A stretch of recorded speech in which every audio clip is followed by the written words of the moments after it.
à tous et bienvenue sur ce nouveau Poké Conseil.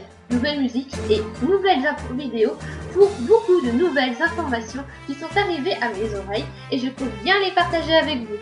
Tout d'abord, nous allons nous intéresser aux Pokémon.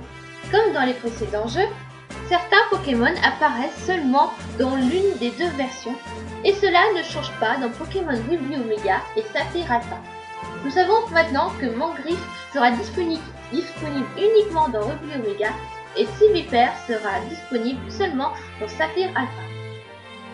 En ce qui concerne Méga Évolution, nous savons maintenant que Métalos a le droit, lui aussi, à sa Méga Évolution. Il gagne le talent Griffe Dure qui augmente les attaques directes de 33% et il voit ses stats s'équilibrer. Le maître de la ligue, Pierre, qui sera spécialiste des types acier, possédera un Métalos avec une méga gemme. Nous apprenons aussi que Diancie gagne le talent Miroir Magique qui protégera le Pokémon des attaques non offensives et les retournera contre l'adversaire. Son attaque spéciale et sa vitesse augmentera et il sera capable d'utiliser des attaques comme Orage Adamantin, Psycho et Pouvoir Lunaire. En ce qui concerne les personnages, nous retrouvons le professeur Seco, le scientifique Pokémon emblème de la région de OM. Il vous offrira votre premier Pokémon après que vous l'ayez secouru. 5 champions d'arène ont aussi montré le bout de leur nez. Il y a Roxane qui utilise des types proches, dont Tarinor, Amérouville. Il y a aussi Bastien qui utilise des types combat, dont Makuhita.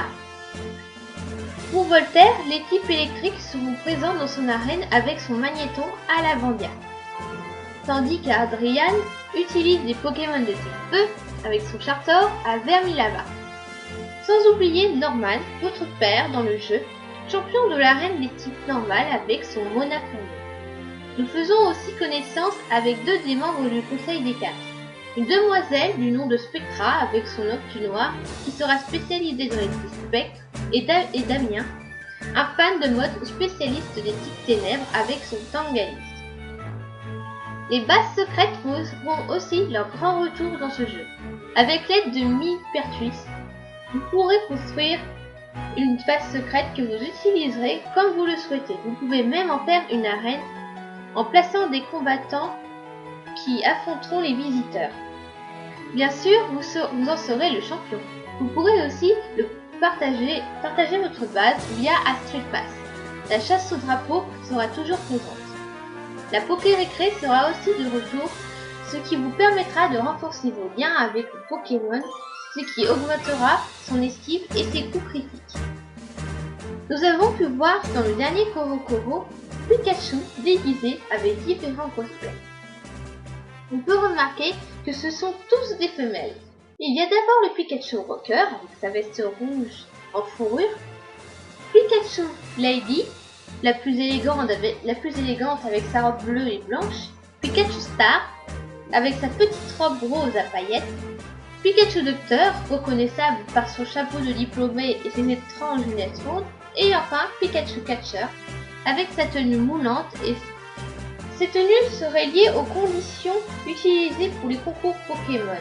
La robustesse, l'intelligence, la grâce, etc.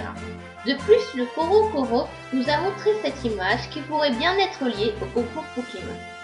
Le Korokoro nous a aussi dévoilé la forme du Pokédex. Il ressemble à une Game Boy. Bien, après ces infos, je pense qu'il est maintenant temps de faire une petite pause et de vous dire à bientôt pour une nouvelle vidéo. Bye bye!